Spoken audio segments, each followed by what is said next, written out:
Sebagai salah satu fakultas di Universitas Diponegoro, Sekolah Vokasi senantiasa berkomitmen dalam mengimplementasikan peraturan Rektor Universitas Diponegoro melalui wujud nyata program SV Zero Waste dan SV Zero Discharge yang saling berkesinambungan dalam proses pengelolaan sampah ataupun limbah di lingkungan Sekolah Vokasi Universitas Diponegoro.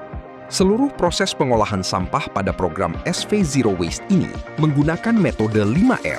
Keberlanjutan dari program SV Zero Waste ini diperkuat melalui program SV Zero Discharge. Program ini berfokus memanfaatkan limbah spesifik yang ada di lingkungan sekolah vokasi, terutama air hujan yang mampu dimanfaatkan dalam memenuhi kebutuhan sumber daya bagi sekolah vokasi Universitas Diponegoro.